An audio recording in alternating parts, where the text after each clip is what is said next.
Risk management and money management. I tell you that. Risk management అంటే ఏంటంటే, first money management అంటే తెలుసుకుందాం. First మన దగ్గర ఒక 1 lakh రూపీ ఉంది. ఏముంది? 1 lakh రూపీ ఉంది. లేదంటే ఒక మన శాలరీ అనుకుందాం, మనకు శాలరీ ఒక 50,000 వచ్చింది అనుకుందామా, టోటల్గా 50,000 వచ్చింది ఈ మంత్ అనుకుందాం. ఈ 50,000లో మనం ఏం చేస్తాం? 50,000లో మనము ఈ మనీని ఏం చేస్తాం? మనం మేనేజ్ చేస్తాం. ఎలా మేనేజ్ చేస్తాం? రెంట్కి ఇంత, ఎస్ ఆర్ నో, రెంట్కి, కరెంట్కి, రేషన్కి, స్కూల్ ఫీజెస్కి, సేవింగ్స్కి, చిట్టీలకి, ఇవన్నీ డివైడ్ చేసుకుంటామా? Yes or no. ఒక మనీ మేనేజ్మెంట్ అంటే అర్థం ఏంటంటే టోటల్గా ఉన్న మనీని ఏ రకంగా డివైడ్ చేసుకోవాలని తెలిసేదే మనీ మేనేజ్మెంట్. రిస్క్ మేనేజ్మెంట్ ఏంటో చెప్తా.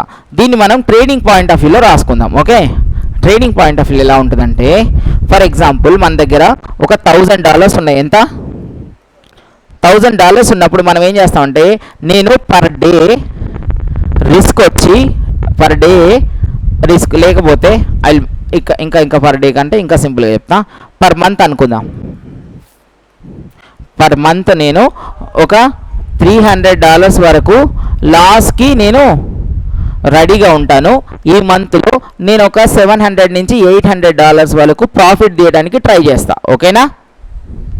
ఇది మనీ మేనేజ్మెంట్ అంటే.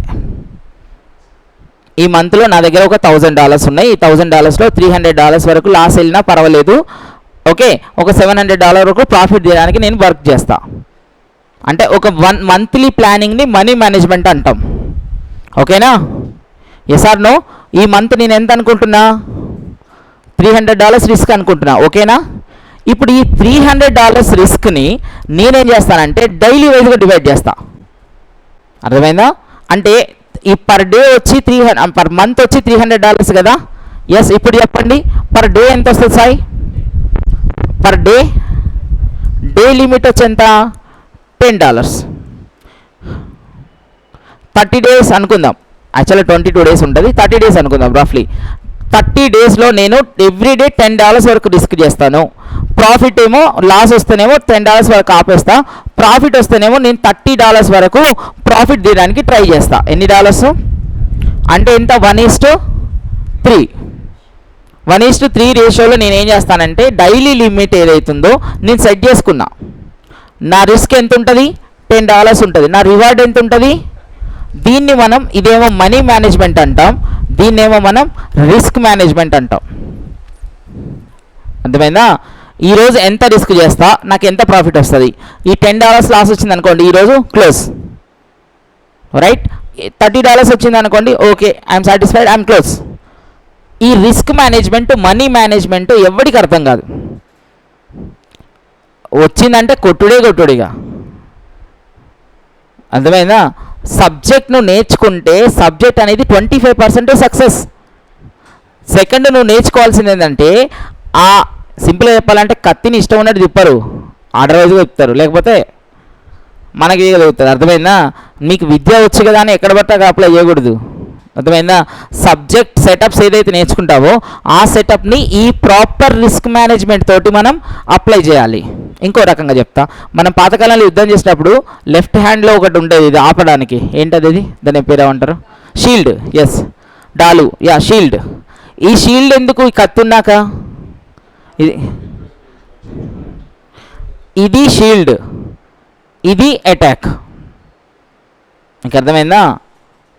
ఇది షీల్డ్, ఇది అటాక్. మరి ఈ షీల్డ్, ఈ అటాక్ ఉంది కదా, మరి బాడీ అంతా ఎందుకు వేస్తాడో అది లైక్ ఒక అది ఓవరాల్గా వెళ్తాడు కదా, మరి అదెందుకు? ఏంటది? దాన్ని కవచం అంటారట, ఇంకేమంటారు మరి? వెస్ట్. యా, అదెందుకు మరి కదా? అది ఇది ట్రేడ్ జర్నలింగ్. లాస్ట్కి హెడ్ కూడా ఉంటుంది చూసారా, అది ఇంపార్టెంట్ కదా, అది సైకాలజీ. మీకు అర్థమైందా? అప్పుడు మీరు యుద్ధానికి రెడీ. అది ఇప్పుడు కొత్త కాలం అంటే బుల్లెట్ అది ఉంటాయి, అది కూడా వేసుకోండి. గన్స్, ఏ టూల్స్, లేకపోతే డ్రోన్స్ అంటారా? రీసెంట్ అంతా డ్రోన్స్ తోటి యుద్ధాలు జరుగుతాయి, drones and everything. Right friends, so నేనేమంటానంటే, so risk management is the very key, is a defence for your attack.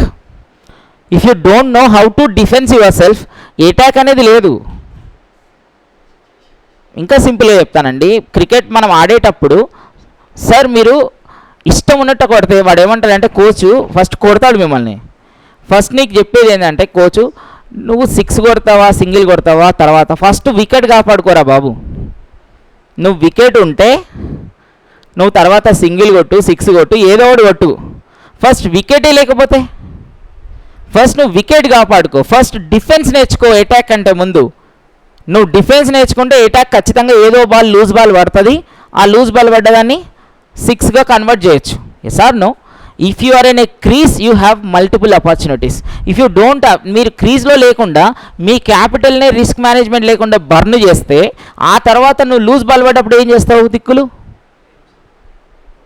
చూస్తావు అంతే. ఎందుకనంటే you should have to wait for the right time right moment with risk management. Defence పర్ఫెక్ట్గా ఉంటేనే gloves ఉంటాయా బాక్సింగ్లో ఇలా పెడతారు. Rule number 1 ఏంటంటే ఇలా తీయరు. నువ్వు ఎప్పుడు పంచిస్తావో తర్వాత first defence. Yes or no? If you don't have to defence yourself first, మీ యొక్క ఫేస్ని డిఫెన్స్ చేసుకోవాలి. అట్లానే డిఫెన్స్ పర్ఫెక్ట్గా నేర్చుకున్నవాడు అటాక్ చేయగలుగుతాడు. డిఫెన్స్ పర్ఫెక్ట్ లేకపోతే ఎదుటోడు ఒక్క గుద్దు గుద్దితే నాకౌట్. అర్థమైందా? సో మార్కెట్లో అలాంటి నాకౌటర్స్ ఎక్కువ ఉంటారు. ఎందుకంటే they don't give importance to the risk management stuff. వాళ్ళు ఒక సబ్జెక్ట్ నేర్చుకుంటారు వెరీ గుడ్, నువ్వు కత్తి యుద్ధం నేర్చుకుంటే కాదు ఆపడం కూడా నేర్చుకోవాలి.